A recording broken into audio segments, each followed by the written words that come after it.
அலைக்கும் வரஹ்மத்துல்லாஹி வபரகாத்துஹும். தற்காலங்களில் பெற்றோர்களை உதாசீனப்படுத்தி பேசக்கூடிய பிள்ளைகள் நிறையா வந்துவிட்டார்கள். ஏன் மார்க்கத்தை படித்து நல்ல விளங்கிய ஒரு நண்பர் என்ற பேசக்கூடிய நேரத்தில் அவருடைய தந்தையை பற்றி பேசுகிறார். அவர் கிடக்கிறார். அவர்லாம் ஒரு மனுஷனா? அவர்லாம் இருக்கிறத விட போய் சேர்றது மேல் என்று ஒரு வார்த்தையில் சொல்லிட்டார். எப்படிப்பட்ட ஒரு வார்த்தைகள்! நபி ஸல்லல்லாஹு அலைஹி வஸல்லம் சொல்கிறாங்க, நபி தோழர் அப்துல்லாஹ் இப்னு அம்ர் ரலியல்லாஹு அன்ஹு அவர்கள் அறிவிக்கக்கூடிய இந்த ஹதீஸு ஜாமியு திர்மிதியில் இந்த ஹதீஸு பதிவு செய்யப்பட்டிருக்கும். ரிலல்லா, அல்லாஹ்வுடைய பொருத்தம் என்பது ரிலல் வாலிதேன், நம்மளுடைய பெற்றோர்களுடைய பொருத்தத்தில் தான் இருக்கிறது. இறைவன் நம்மளை பொருந்தி கொள்ள வேண்டும் என்று சொன்னால் நம்ம பெற்றவங்க நம்மளை பொருந்தி கொள்ளணும்.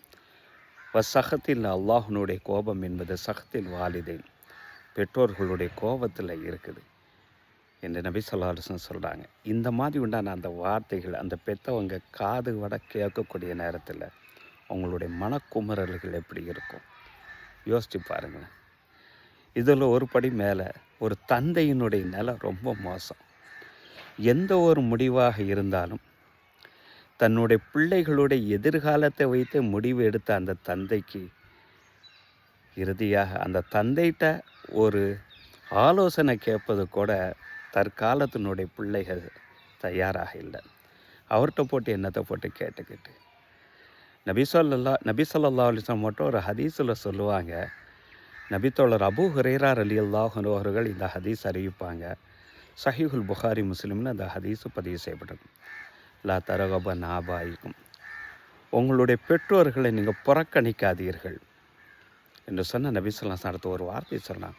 பொமன் ரகைபான் அபிஹி, யார் தன்னுடைய தந்தையை வெறுக்குகிறாரோ, ஒரு நல்ல முடிவு எடுக்கக்கூடிய நேரத்தில் ஆலோசனை கேட்கக்கூடிய அந்த விஷயமாக இருக்கட்டும், மற்ற விஷயங்களாக இருக்கட்டும், யார் அந்த இடங்கள்லாம் தன்னுடைய தந்தையை யார் வெறுக்குகிறாரோ ஃபஹுவ கஃபர் ஒஹுவ குஃபுருன், அவர் மறுப்பிலே ஆகிவிட்டார் என்று நபி ஸல்லல்லாஹு அலைஹி வஸல்லம் சொல்கிறாங்க. இது இறை மறுப்பு கிடையாது.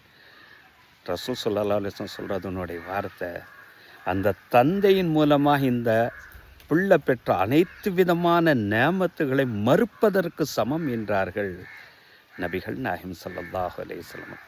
உண்மையிலே அதுதான். நம்மளுடைய தந்தையின் மூலமாக கிடைக்கப்பட்ட அத்தனை தியாகத்தையும் நம்ம மறந்துட்டு தான் நம்ம பெற்றோர்களை உதாசீனப்படுத்துகிறோம். அல்லாஹ் இது போன்று உண்டான நிலை விட்டு நம்மை பாதுகாப்பானாக. ஆமீன்.